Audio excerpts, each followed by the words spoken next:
समझ नहीं आ रहा अपने सैलरी इंक्रीमेंट का क्या करूं। बेटा इतना क्या सोच रहा है? अपने म्यूचुअल फंड्स के एसआईपी का टॉप अप करा ले। This is the right time. क्या? समझ में नहीं आया। बेटा इतना क्या सोच रहा है? अपने म्यूचुअल फंड्स का एसआईपी टॉप अप करा ले। This is the right time. अब समझा।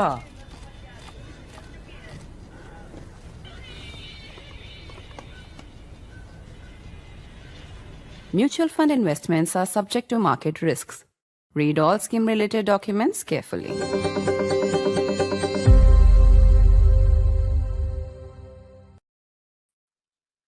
It has now been officially confirmed that the blast that took place in the capital in the Red Fort area was the result of a car-borne suicide bomb attack.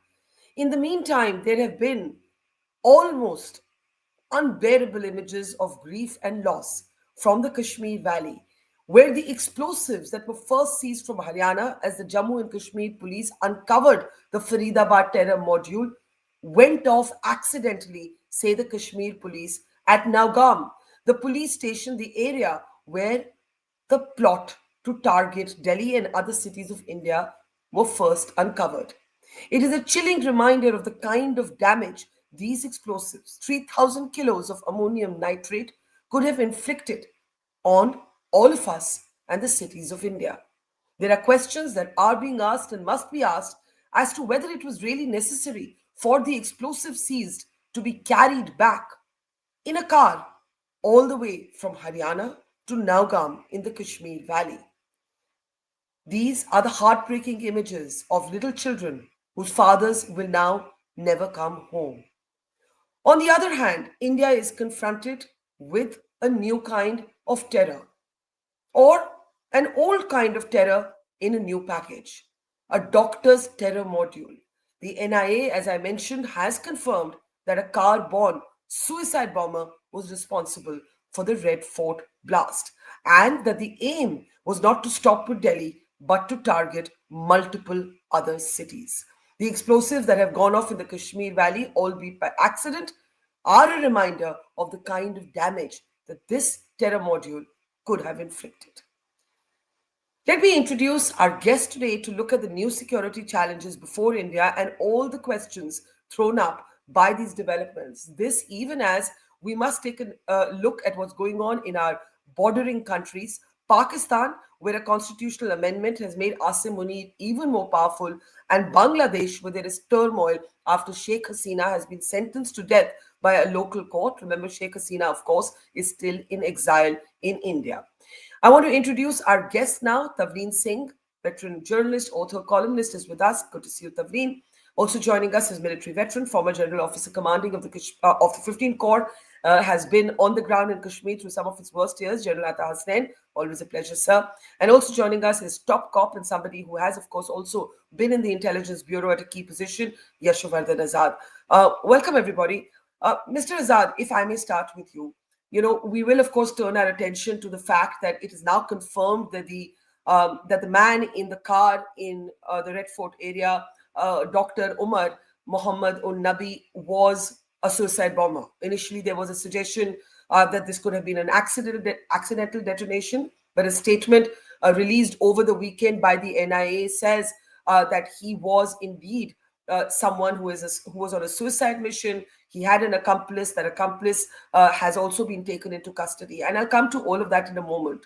But I think as we look at the heartbreaking images out of the Kashmir Valley, many people would want to understand, was it really necessary for these explosives to be carried car-borne all the way to Nowgam police station, where now you have coffin after coffin, as these explosives went off while being examined by policemen, by officials, by a tailor. I mean, the damage has been devastating. And while this is not the result of a targeted terror attack, it is a reminder of what this hundreds of kilos of ammonium nitrate seized could have done to the rest of India. Was this necessary, Mr. Azad? I mean, are you able to make sense of it? Well, I really don't know, because the NIA takes up all the terrorism cases, And I suppose all these cases would have been transferred to the NIA. NIA has a special court also. So I don't understand, unless, there is a case registered in Nowgam, and the samples have to be matched, whether it belongs, but there was some seizure over there and there was a massive seizure here, so there might have been but I don't see the necessity, because this could have been examined by the FSL experts over here, and even that could have been examined and the court would have been informed. So I really don't know what was the need for here. And the other thing is the most troublesome aspect is the way it was being examined, because ammonium nitrate can blast itself when there is a lot of heat. Obviously there's no heat in Jammu and Kashmir, or it is compressed, or there is a kind of a friction. So obviously there's some loose handling of it. I mean, I'm happy that it has been mentioned that it was not a case of terrorism, but the point is this is no happiness because of the damage it has inflicted. So I do understand that perhaps there was no reason to take this over there, and not also by a car in such a tortuous process. So you don't believe that there's any protocol or legal requirement for these explosives that were seized in Haryana to have been ferried by car? Think of it, ferried by car all the way to the police station, where an alert police officer, an SHO, had first actually spotted Jaish-e-Mohammed posters that led to the unraveling. When I asked officials, why did this happen, nobody could give a very clear answer, and they suggested that there was a legal requirement that a case had to be registered in the police station where this plot was uncovered. No, so that's exactly what I'm saying. Unless there is some separate case which has been registered in Nowgam, and some ammonium nitrate was seized there, perhaps they want to make out that it was a part of this, sample which they had seized here. Otherwise, if all the cases of terrorism anyway is punched up together and taken up by the NIA, then perhaps it should all be examined at one particular place. So obviously, I mean, the government should come out and state very clearly why it was taken over there. I think that's a very, very legitimate question to ask. Tell us then, as you look at the heartbreaking images that have emerged from the Kashmir Valley over this weekend, in many ways in the last few days, we have seen the kind of dualism that people like yourselves, Tavleen, who has reported on Kashmir for years, me, Yasho, we've always seen this in the Kashmir Valley. There is the doctor's terror module. There is the ecosystem that enables the kind of suicide bomb mission that Dr. Omar was on. And then there is the Jammu and Kashmir police who actually busted this. And many of these policemen have now paid with their lives alongside administrative officials of the Kashmir administration, a tailor, little children have lost their fathers, the sight of those coffins lined up and their fellow policemen breaking down. It's been really difficult to see. Tell us then. No doubt, Barkha, there's no doubt about it. And as a long-time observer of the Jammu and Kashmir police, and one who has served with them repeatedly in different positions in Kashmir, I can vouch for one thing, and that is the utter total professionalism of this force. I am on record, even writing in the Indian Police Service magazine, that I treat myself as a virtual ambassador, a brand ambassador of the Jammu and Kashmir police, because I have not found a police force as professionally oriented as this has. Now, as far as this particular issue is concerned of the carriage of these explosives, Barkha, actually, this very famous statement, it does not happen till it happens. That is what is really almost applicable here. Really, it's an innocuous thing. If you ask any generalist person who's looking at explosives, he will tell you explosives, I know ammonium nitrate is a little sensitive, but by and large, explosives by themselves are nothing but almost as good as talcum powder. When you put a flame to explosive, it doesn't burst, it just burns, right? But if you put a detonator, the moment you create a shock wave, that is what gets explosive into its true form. And that's how the explosion takes place. So as long as you're transporting explosive minus detonators are far away from it, in most cases of explosive, you can do it. It's not really a great something very negative as such. But now that it has happened, and earlier we were talking about an accidental detonation in Red Fort, and then again now we should speak about the accidental detonation here. When you put two and two together, now of course they've gone and said that the actual event at Red Fort was a professional suicide bombing and not just an accidental case. But the nature of this particular explosive ammunition nitrate, Yashovardhan Saab just said that it can be very sensitive. There's no doubt. We are aware of the fact that the same explosion took place in Beirut with ammunition nitrate, if you remember. And there also it created hell, absolutely. So it is a sensitive explosive, but I don't think any special regulations, instructions exist even in the Indian Army on the transportation of this. What I would be concerned about is that once you take explosive and store it anywhere, first of all, it is an explosive recovered from someone, you must store it well away from populated areas. That's the principle we follow in the armed forces normally. That you keep it away, take it to ammunition depot and keep it under wrap somewhere, under some, heavy coverage or something like that. So that just in case something happens to it, it doesn't create an accidental issue with you. But obviously, knowledge of explosives is not something which is across the board, people are proficient with across the board. And this sometimes leads to these accidents. When you say that you can focus or you can vouch for the professionalism of the Jammu and Kashmir police, I think you're absolutely correct. But when you look at the lives lost during this time, very quickly before I come to Tavleen Singh, do you agree with Mr. Razak that there was no need to ferry these explosives at all from Haryana in a car all the way to Nowgam in Kashmir? Yes, I know that is something which is questionable. It should be taken under some kind of. I'm sure it was taken under escort. I'm not even certain whether it was actually taken in a car. It would have been taken in some kind of a van. Some kind of a protection would have been attached to it. So we really don't know the details of that. Nothing of that has been really revealed. So it may be premature on my part to really comment on that. Okay, let me bring in Tavleen. Tavleen, this is raising all manners of questions. We now have 2 or 3 points of information that are confirmed. It is officially confirmed that what happened in the Delhi Red Fort area was a suicide bombing. This is what the NIA is saying. Aides of Dr. Omar Mohammed have been arrested. Alongside, we see this terrible tragedy play out in Kashmir, where the DGP, the Director General of Police, has said on record that there was no terror dimension other than the fact that these explosives were seized as part of a terror module bust up. What goes through your mind? I mean, in many ways, these are the dual realities of Kashmir. The terror ecosystem operates in Kashmir. The men and women who crack down on it are also Kashmiris. These are some of them who've lost their lives in this tragedy.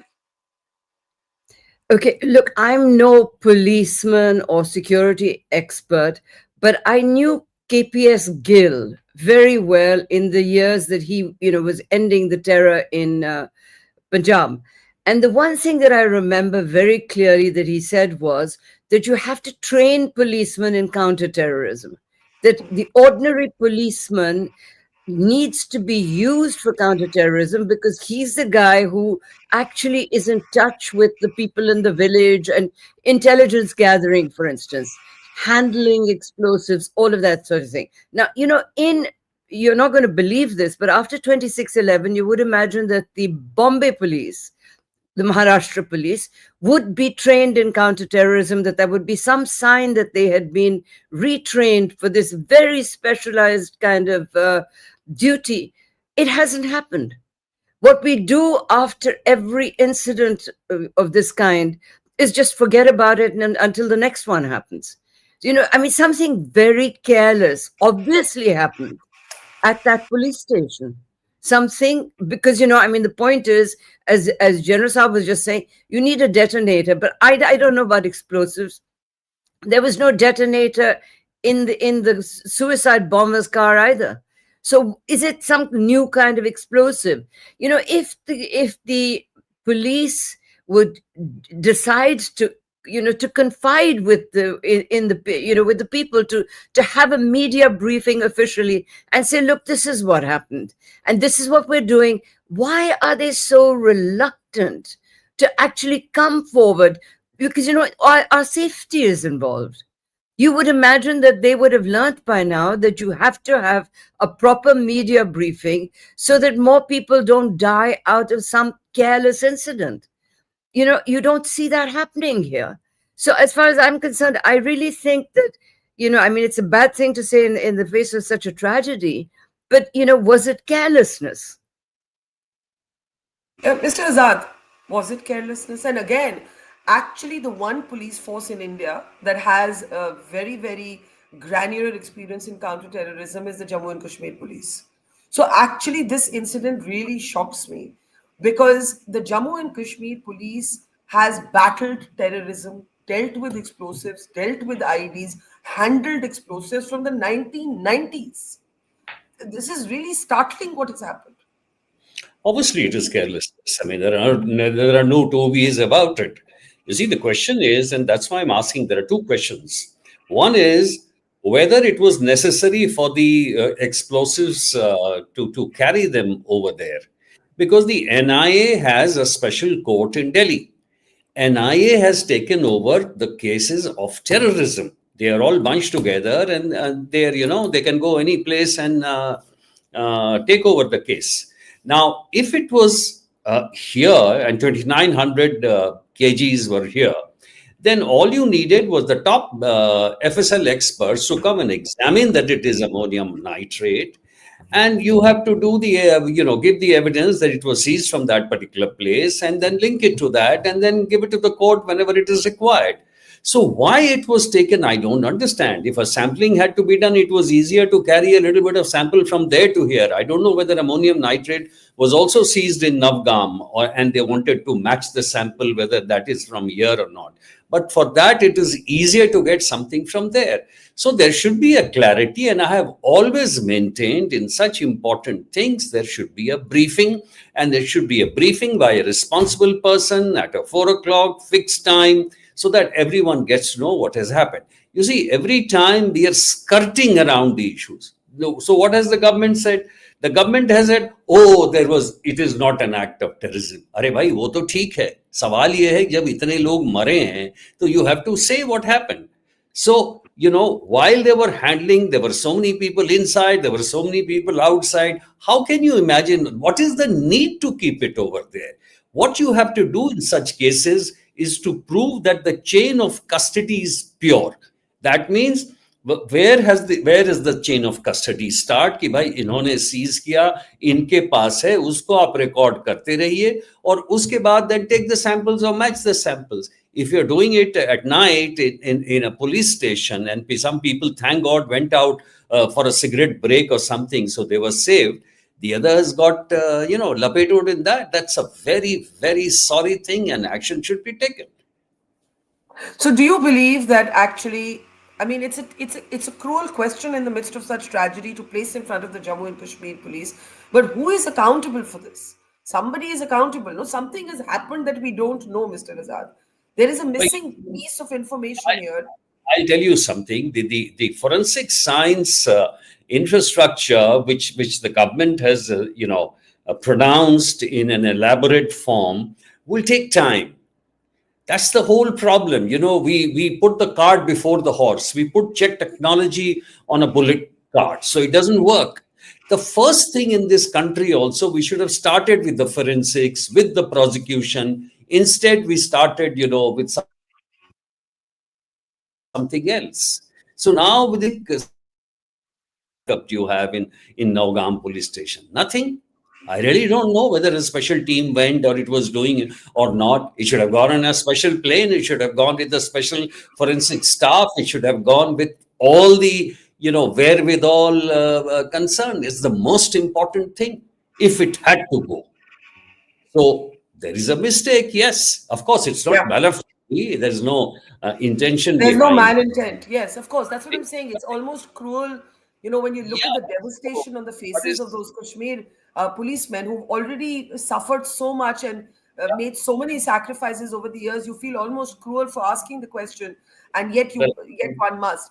General Hussain, on this Nowgam tragedy, before we zoom out to the larger security situation, any quick thoughts? I mean, it seems commonsensical what Tavleen and Mr. Azad are saying, that this, A, the explosives, did they really need to go? If they needed to go, how were they escorted?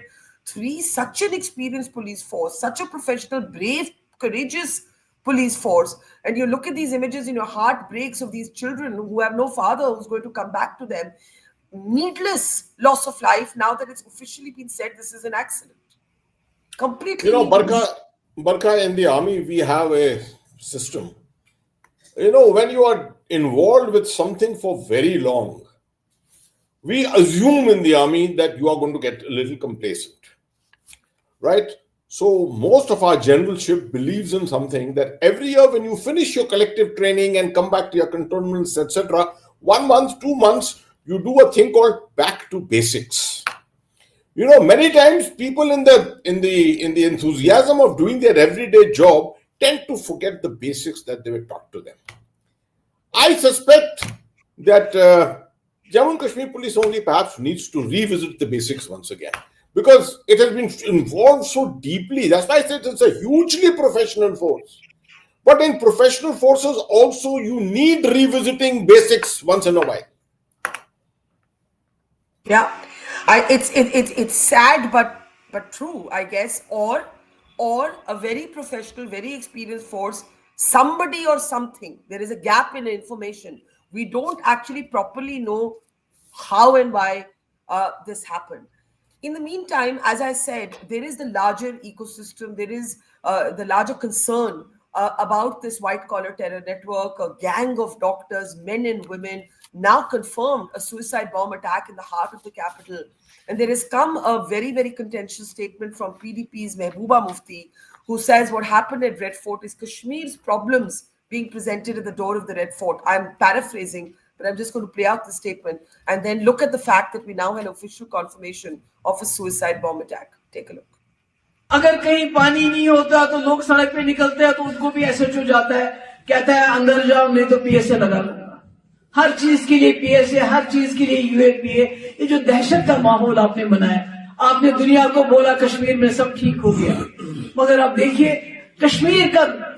Kashmir का मुसीबत जो हमारी थी वो परसों red fort लाल किले के सामने बोल पड़ी. आपने वादा किया था कि आप जम्मू कश्मीर को सेफ बनाओगे, मगर आपने यहां की सेफ्टी तो दूर की बात है, आपने तो दिल्ली को भी अनसेफ कर दिया अपनी पॉलिसी से.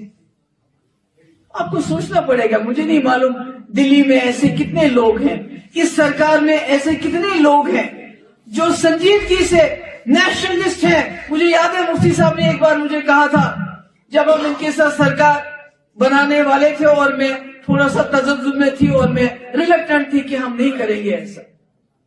उन्होंने मुझे कहा वह तुम्हें मालूम नहीं है, वाजपेयी जी ने जम्मू कश्मीर के लिए एक रास्ता बना दिया है, जम्मू कश्मीर को खून खराबे से बाहर निकालने के लिए. ये बीजेपी वाले मुझे लगता है ये शायद नेशनलिस्ट हैं, इनको मुल्क का दर्द है क्योंकि उन्होंने वाजपेयी जी का दर्द देखा था. तो आज मैं उसी बीजेपी से कहना चाहती हूं, अगर आप में से किसी लीडर के दिल में दर्द है इस मुल्क का, क्योंकि खाली जब जम्मू कश्मीर में नौजवान पढ़ा लिखा डॉक्टर अपने ऊपर आरडीएक्स बांध के अपनी जान उड़ाएगा, उसके साथ कई लोगों को उड़ाएगा, तो मुल्क में तो कोई सेफ्टी नहीं है. आप तो सिर्फ हिंदू मुस्लिम करते रहोगे, आपको बेशक वोट मिलेगा. Now, I'll start with you, General Hussain. This is worrying rhetoric that has returned to Jammu and Kashmir's politics.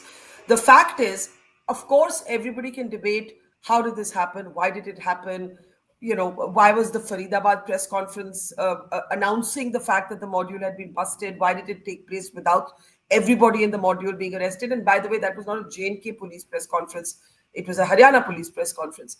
But to say that Jammu and Kashmir ki musibat aapne Red Fort ke samne dekh li, I mean, it is, we're back to very dangerous political rhetoric in the aftermath of this awful terror attack, a suicide attack, we are now saying officially.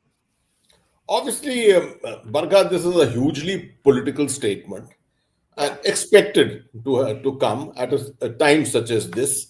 Everyone will want to make statements on this to sort of corner the central government and put the pressure on the central government, etc. I was, when I heard the first part of the statement, I was perhaps happy to see that a good understanding was there that urban terror of Jammu and Kashmir is perhaps now come back to Delhi and parts of northern India. That's the way I look at it from a professional angle. But to see it politically and to see it from another angle that everyday problems of Jammu and Kashmir have now been imported here because you are creating a communal situation, etc. I don't think this is the time. You need to talk about this. Let the agencies do their work at this moment. We have excellent commentators like Tavleen ji out here. They will write and they will make their points, sensitize the population, etc. But don't unnecessarily create a level of tension among people by making public statements on this at this time. Having said that, I fully admit that the issue of urban terror, something which we had virtually isolated. We never really had a major problem of urban terror, except in the early part of the millennium when Delhi and Ahmedabad and places like that were targeted. But having said that, this issue which we had isolated in J&K has obviously crept back onto us. And it's happened with a purpose. It's happened with sponsorship from different elements. We don't want to name them, but this is a problem which is going to keep troubling us for very long. And unless we find solutions of better integration, this whole business of radicalization and de-radicalization, etc., unless we find answers to it effectively, I'm afraid this is going to be always on our head. Tavleen, I want you to come in. What did you think when you heard Mehbooba Mufti speaking? Do you know, I never agree with Mehbooba Mufti, but I agree with her this time. What she is indicating, and actually Mr. Azad wrote an excellent piece today in which he's pointed out what I'm just about to say to you. You need a reset in Kashmir. You know, it is a political problem along with a security problem, and they haven't addressed the political problem at all. There is a huge sense in Kashmir of being humiliated, not just with Article 370, but after that, you reduced a state to the level of a union territory. You've broken it up into bits. You haven't at all addressed the underlying political tension in that state. So, she's a politician. She knows it's a political problem. And, we're making this a suicide bomber. We're talking about a suicide Delhi bomber. Has always made with Kashmir, which is that they address... If I may ask you, we're talking now about a suicide bomber, right? We're talking about a suicide bomber. Yeah. We're talking about 3,000 kilos of ammonium nitrate. We can see with the damage caused in Kashmir, what kind of damage this could have caused to the cities of India. I think that while we can talk about a political reset in Kashmir, can we really, with all honesty, link it to, Islamist radicalism, which may take place anyway, with the fact that someone's trapped or was willing to kill himself and others with hundreds of kilos of explosives? I mean, when it comes to suicide bombing, does a political reset really tackle that? That's my question. I think it does. I think that in Punjab, I was talking to General Saab earlier before the show started. How is it that Punjab is calm? Because after KPS Gill handled the terrorism issue, there was a huge effort made to bring the Sikhs back into the... and there is still people like, what's that man's name who's in jail, who's the MP from Khadur Sahib? Anant, not... Amritpal. Yeah, exactly. So it still exists. It's not easy to erase decades of violence. It isn't easy. And you've got to do it with some outreach, with the politicians in Kashmir, with young people in the universities, in the schools. You've got to show that you care about Kashmir, that it's not just some little state that you want to grind under a jackboot. And I'm sorry to say this, but that is what this government has been doing. There's been a lot of boastful thing about, oh, we've ended Kashmir's problems. Now Kashmir is perfectly happy. Well, if Can I say something? Can I say right? something? Can I ask you something before I go to Mr. Azad, whose column that you referred to is on our screen? Do you know that with what has happened, the space or the window to talk about a political reset in Kashmir has shrunk further, right? Because any government needs political support for any sort of peace initiative, dialogue initiative. The rest of India is seeing two images out of Kashmir. One is these men and women who have paid with their lives in handling these explosives carelessly, albeit, but they have yet died in the line of duty. And they have often done that. But on the other hand, they are seeing these utterly radicalized doctors who procured hundreds of, close to 3,000 kilos of explosives in a bid to blow up the cities of India. You tell me, Tavleen, can there be right now political support from the people of India for this reset? We're not talking about the people of India. We're talking about what the government needs to start doing. We're not, we're not going to take a referendum on whether we should have a political dialogue in Kashmir. We're not going to, do that. Of course, the people of India are, not going to support that. But, I'm old enough to remember that they've never supported Kashmir. I can remember when we were children, we used to go to Gulmarg, and everywhere we went, and they would say, "Ye aap India se aaye hain," and we used to get really pissed off. And most Indians would go to Kashmir and come back really hating Kashmiris. So this is an old story. Oh, hum, mufat mein inko chawal de rahe hain, ye kar rahe hain, wo kar rahe hain, aur ye, bewafa, badzat Kashmiri. I've heard that since I was a child. So there's never going to be a right moment. We have to think in terms of India's security, and India's security relies on peace in Kashmir at the moment. Okay. So, stop the bragging about how good things are and get on with some sort of reset. Ask Mr. Azad. He did a very excellent piece. Ask him. Okay, the piece is on the screen. A catastrophe averted by a hair's breadth, a long road ahead, right? First, I think it's important to acknowledge how big the damage could have been. I think there isn't full realization in the rest of in our country outside of Delhi what we have just averted, right? So I think we need to acknowledge that and then describe or define the long road.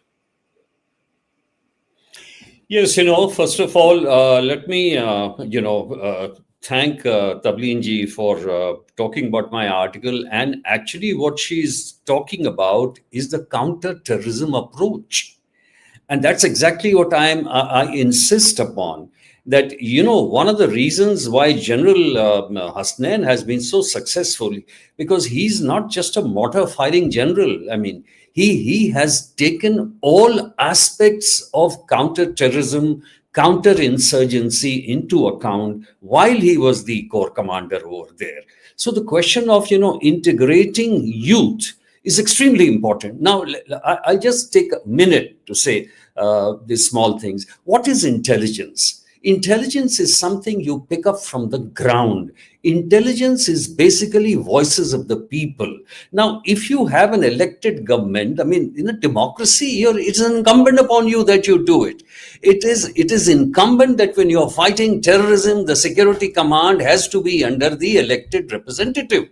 It gives legitimacy, it gives confidence, and it gives a particular direction to the security forces, which cannot be otherwise by appointing some lieutenant governor or some fellow from outside.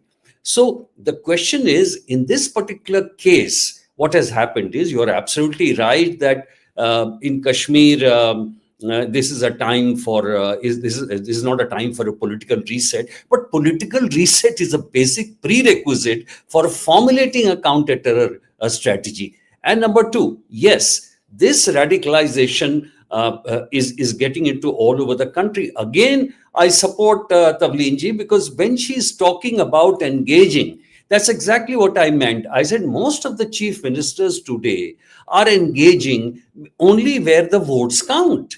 So they will go कि ओ ये area vote वाला area है तो यहाँ पे infrastructure की बात करेंगे, ये एरिया वहाँ पे है तो राशन कोड बनाने की बात करेंगे. But where is the engagement coming from the educated middle class? Whether it's Muslims, whether it's the Hindus, whether it's the Christians, where is the engagement coming with those educated youth? Because they are feeling out of the system, aloof to the system. In Bangalore is the same thing which is happening. So that's why I have said that in this particular thing, the security forces are doing a great job. There's no doubt about it. But you have to back them up. And it is not the job alone of the security forces. General Astain, a quick word on this, right? I know that when you were the corps commander, you were seen to be among those generals who actually believed in what Tavleen and Yashu are talking about. But since then, much water has flown under the Jhelum. You've had the abrogation of 370. You've had a new national security doctrine. You've had a different, till Pahalgam, a different sort of environment within the Kashmir Valley. Politics has changed. Statehood is not yet restored, right? It's a very different context. In this context, again, I will stress, the twin realities of Jammu and Kashmir have existed now for decades. The brave people of the police force and others who will be the first, to whom we owe thanks for the fact that these explosives were caught to begin with. And then the radical, young, educated, white-collar sort of Islamist who believes that he is willing to not just kill, but kill himself in the process. So, in this time, in this moment, can there be a political reset? Thank you, Barkha. Yeah, I think you are addressing a very, very complex issue here. And I agree entirely with Tavleen ji and with Yasho Sahab. This is the only approach that actually works, which really matters, and it works. Why I could do this in 2010, 11, 12 was that I realized that the only doctrine on which you can work is balance. You see, there was a broad understanding that 80% of violence and 20% of a little bit of outreach here and there is good to keep Kashmir stable. I tried to reverse that. I said, no, we have come 20 years, and in 20 years we have restored the situation to a great extent. Now we need to hold the periphery, ensuring that violence is minimized, and we need to do 80% of our efforts to go to the people, reach out to the people and do something and make them understand, and we need to understand them better. That was the process I started. A couple of people followed it up later on. A lot of people didn't agree with me and didn't do it subsequently. But I do think that that's the only way it can be done. That's the only answer. Because you see, you are not going to find a perfect situation. If you were in Northern Ireland or any other place which is an isolated area, you don't have a adversary sitting and carrying out a proxy war against you, you would have succeeded. But here, remember, it is a question of 2 steps forward, 3 steps back. This is exactly what keeps happening in Jammu and Kashmir. So for example, a political reset at this current time is next to impossible. What you have to look at is how to treat this sensitively, taking all quarters along. Now, all quarters mean a lot of people in the rest of India who have different mindsets, who do not look at the Kashmiris very kindly. You got to take them also along with you. And in a democracy, politically, that is a compulsion which you have to do. So more and more people reaching out to the rest of India, more balanced writings in the national media, more people going to Kashmir and reaching out there, preventing any out of imbalanced kind of statements from time to time, extremist opinion being expressed. I was very happy to see that the government of India and the opposition have both made no major statements on this. I agree. Issue. I agree. It's been quite. It's been very, very balanced. This is the first time after long that I'm seeing in the political environment, no efforts have been made to vitiate. That is why I said I don't agree with Mehbooba Muftiji at the moment. Otherwise, she follows a good political kind of a system as such. But in this context, I don't think this is the right time to speak about this. When you are up against such challenging times, such sensitive times, you have to hold back, prevent saying all this, and wait for better times to come. That will be the better kind of environment approach that you have. Okay, very quickly before we take last comments, and I also want to play out a new statement from the army chief. One comment from one of our viewers, Prasad. Barkha, after 35 years of turmoil, it's been an interesting 6 years since doing away with Article 370. It's been too quiet and too good to be true, since till Pahalgam, of course. Still waters run deep. And I think that's the point, that that perhaps, all the while when there was indeed an improved security situation till the Pahalgam terror attack took place, there was a different environment in Kashmir. You did have an entire next gen being radicalized and being willing to do what we saw take place in the capital. Now, talking about the external dimension, we have two of our border countries in absolute sort of volatility. You have Pakistan reacting to a constitutional amendment that has made the courts of Pakistan weak and the field marshal and the army chief stronger. And you have Bangladesh in turmoil after a court has actually said that Sheikh Hasina, who's in India, should be sentenced to death. In the midst of this, we have a new statement from the army chief, talking to at a public event with Gaurav Arya, Major Gaurav Arya earlier. Take a look. तो आपका assessment क्या है, इसके जो results रहे उसका आकलन क्या है? और सिंदूर 1.0 अगर मैं कहूँ 1.0, तो देखिए, मैं तो ये कहना चाहूँगा कि मूवी शुरू भी नहीं हुई थी, सिर्फ एक ट्रेलर दिखाया गया था और ट्रेलर के बाद 88 घंटे में वो ट्रेलर ख़त्म हो गया था। तो आगे आने वाले हालात कैसे होंगे, ये इसके बारे में हम पूरी तैयारी करके बैठे हुए हैं। और अगर कोई ऐसा हमें मौका देता है पाकिस्तान, तो हम उसको भरपूर एक शिक्षा प्रदान करना चाहेंगे उसको कि कैसे एक जिम्मेवार नेशन को अपने पड़ोसियों से बिहेव करना चाहिए। तो अगर हम एक ऑनगोइंग ऑपरेशन की बात करते हैं तो इंडियन आर्मी उन चैलेंजेस के लिए हमेशा तैयार है। देखिए, जब कोई भी ऑपरेशन होता है उससे कुछ ना कुछ हम शिक्षा ग्रहण कर सकते हैं। तो इस ऑपरेशन में भी हमने कुछ शिक्षा ग्रहण की। जैसे सबसे पहले तो हमने ये लेसन प्राप्त किया कि इसमें सबसे पहले चीज़ ये है कि जो डिसीजन मेकिंग है या जो आपने निर्णय लेना है उसके लिए समय बहुत कम है और निर्णय आपको हर लेवल पे लेना पड़ेगा। क्या आप यहां पे निर्णय लें और फिर नीचे पास करें? नहीं हो सकता। तो हर लेवल पे, हर स्तर पे लोगों को समय के हिसाब से तैयारी करनी पड़ेगी और एक्शन लेने पड़ेंगे, कार्रवाई करनी पड़ेगी। दूसरी चीज, Okay, let's take last comments. We are in a situation. I'll start with you, Mr. Azad. There is tension and anxiety at home with what's happened in Delhi, in Kashmir, in Faridabad. You now have 2,000 Kashmiris actually being questioned by the Faridabad police. And the fact is that what this Dr. Umar and gang have done is a complete betrayal of their own people. Because now what's happened is people are going to worry about, is there another Al-Falah next door to me? What are these universities? Everybody's going to be questioned. They have done an absolute. They have placed their own people really in the line of scrutiny, right? So on the one hand, you have that. And on the other hand, you have a rising graph for the power of the military in Pakistan and unrest in Bangladesh. And both of these are countries where obviously with Pakistan there's antipathy and with this Bangladesh there is tension. Talk a little bit about the security challenges right now.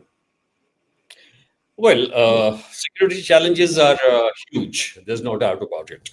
And this is a warning. This is a warning signal, huge radicalization which we face from the doctors. But I would, if I were to suggest to them 3 things categorically, go about investigation very, very clinically. We've got the leads, we've got everything. This should be pursued to its logical end. Number 2, the very fact that you have 2 hostile neighbors, if you are reaching out to all parts of the country, more the reason why you should reach out to Kashmir, because Kashmir is the most important factor about terrorism. Even the Naxali insurgency is going and is going to go in 3 months. So I would still insist that the political reset is a must in Kashmir. You must give the CM the statehood, the command of the security structure, and you will perform much better. Number three, as far as the borders are concerned, I think the army is doing a great job. Our paramilitary who are backing them are also doing a great job. I don't see much of a threat coming from Pakistan and from Bangladesh. The security part is how much of Bangladesh can be able to, say, give a kind of a sinecure to some of those insurgents from the northeast, which General and I know very, very well their capacity with what was happening in Myanmar, what was happening in Bangladesh. That I'm sure the intelligence agencies and the army is taking care of. Tavleen? Hang on, Tavleen. I can't hear. Start again. Yeah, now I can. Yeah. No, I was saying that I actually was very shocked by the army chief making this kind of threat. You know, in the army, usually there's a certain, dignity in the Indian army. You don't threaten a neighboring country by saying, that you haven't just seen a trailer. This is not a Bollywood film. Okay. You've abhi to trailer hi dekha hai, vagera, vagera. No, you want to be higher. You've got to be bigger than Pakistan and Bangladesh. India is bigger, and you cannot fight it by coming down to their level and making these kind of reckless statements. You think Mehbooba was reckless? The army chief has been very reckless. And he shouldn't have question. He's responding to a question. Huh? He's responding to a question. Firstly, nevertheless, what has he said?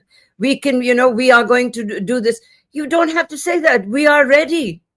India is always ready. The Indian army is always ready to protect our borders. That's all you need to say. Not hum ab dikhayenge and all that sort of thing, I was really horrified by that statement.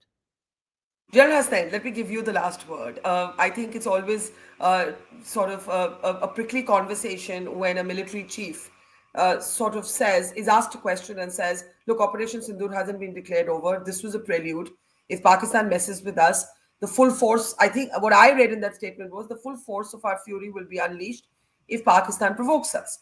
Tavleen did not find it appropriate. I don't know what Mr. Azad, were you trying to say something before I give General Hasnain the last word?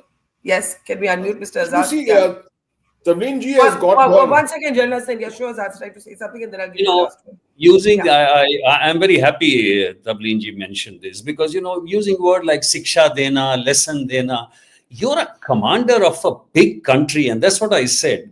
Pakistan is no competition to us. All the time, every day, I would say, don't even reply to them in UN. Just ignore them. Do your work quietly, systematically. Don't make any claims. Don't shout. Don't use muscular approach, this approach. Keep quiet, do your work. Okay. Let me give General Hasnain the last word with just saying that actually with the military speaking in public, there is a section like you and Tavleen who'll say this was inappropriate. If he had been more muted in his response, there will be another section that'll say, look at how Pakistan provokes us. Aap to jawab bhi nahi dete. Aap to bas aise polite rehte hain. So anyway, as an army man, I'll give General Hasnain the last word on this. Well, frankly, Barkha, as you very correctly assessed yourself, is personality oriented. No one expects the institution of the chief of the army staff to come forward and make a statement of this kind. It's personality based. If you wish to do it, you want to sound more bombastic, etc. It's a part of your personality, you do it. Otherwise, you avoid. But obviously, you should respect the sentiments of the institution which you represent. That's the very, very important thing. Yes. Having said that, I would, on the various comments made on the security environment, I would say reaching out to Kashmir is a very, very important thing, which Yashovardhan Saab just said. I would also then add, keep your powder dry. And that's the statement I would have made if I was speaking on behalf of the Indian Armed Forces. I would also say, infuse confidence in the nation. I would make sure that what I'm saying would infuse confidence in the nation and tell them that we are absolutely prepared. That's exactly the word which Yashovardhan Saab also just said. And at the end, I would say, consider all angles, but don't get obsessed with anything. That's when you look at Bangladesh and Pakistan. Yeah. Absolutely, these are threats. Threats are from different directions. There are threats which we cannot even ascertain at the moment. but don't get obsessed with them. The moment you get obsessed with threats, then you tie yourself in knots. All right. I think we can all agree on that last closing remark, so we leave it there. These are volatile times. I do believe that India is faced with multiple security challenges at this point, inside and externally, both. And it's an unpredictable time. We haven't heard from our friend in the United States of America for a while. We've been distracted with our own issues. That is only adding to the geopolitical volatility. Thank you very much. It's been a depressing week for Delhi, for Kashmir, for the rest of India to see what's unfolding. And I don't know, my heart just goes out to the families of all those who were killed in Delhi and accidentally lost their lives, but still in the line of duty in the Kashmir Valley. Thank you, Yashwardhan Azad, General Hasnain, Tavleen Singh. Always a pleasure. Thank you to our audience. See you tomorrow. It's great to see you here. Thank you for watching our work. If you haven't subscribed yet, don't forget to click the bell icon and subscribe to Mojo Story and support independent, robust journalism.